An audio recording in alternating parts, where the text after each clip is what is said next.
Thanks for joining us, Ted. Thank you, Clinton. Do you welcome this change? Yes, I do.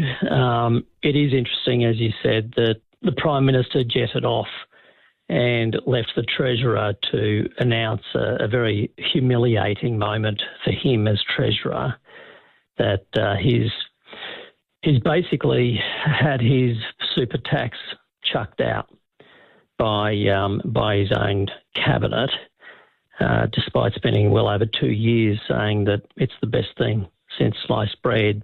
But we do welcome it. This comes as good news to hardworking Australians who have their savings and they were going to be smashed by this tax. And the notion of taxing theoretical profits that haven't even been made, was the most extraordinary move by the Treasurer. Well, it was un-Australian, Ted.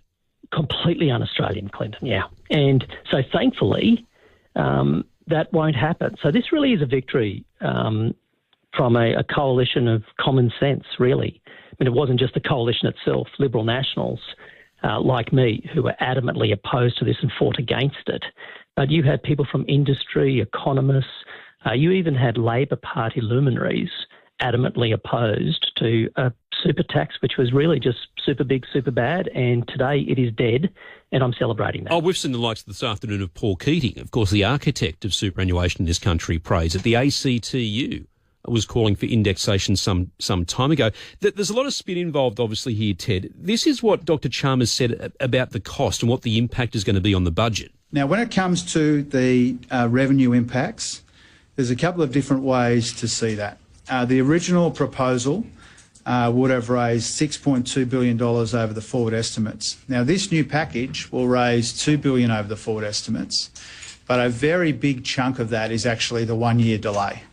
And so a more effective way to make the comparison is that the original proposal would have raised in 28-29 a bit over $2.5 billion. This will raise a bit over $2 billion. Jim Chalmers there. While we're welcoming this decision today, is there some concern about the budget position going forward?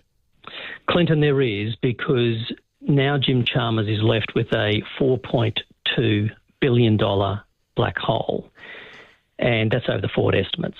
So that means that he will either go after taxing other people more, or he's just going to put it on the national credit card and leave it to the next generation to pay off one day.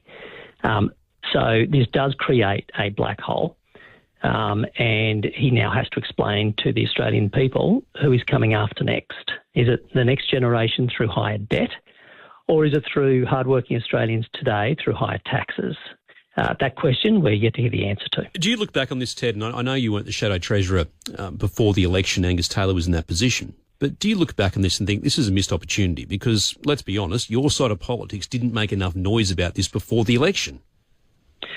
Well, certainly, Clinton, I've spoken about this previously earlier in this term of government, and I am on record saying we should have gone harder against Labor super tax. That's sort of the truth of it. Thankfully, we have run an effective campaign, and all of my colleagues, including Angus, who did a terrific job in the previous term, has been out there. I raised this issue at that economic roundtable that the Treasurer ran. Multiple opinion pieces in newspapers, questions in question time, speeches in and outside of the Parliament. But it was really engaging with people on the ground whose savings were going to be hurt. So you're talking about small business owners, farmers, young people who were looking at startups who are just going to be starved of capital to get their projects off the ground because self-managed super fund holders were going to reallocate their money elsewhere. So this was going to be a dramatic hit. And I'm just so happy that as a coalition, the Liberal and Nationals, we united and we absolutely fought this over the last few months successfully, along with a lot of other people, including Paul Keating, who you mentioned. Yep. Well, Ted, I think everyone's welcoming it today. Certainly industry is welcoming it, workers are welcoming it. It's across the board. But it could be seen as a bit of a win for you. And, Ted, you need one at the moment. Thanks for joining us. Yeah, thanks, Clinton. All the best. Cheers, mate. Ted O'Brien, the Shadow Treasurer.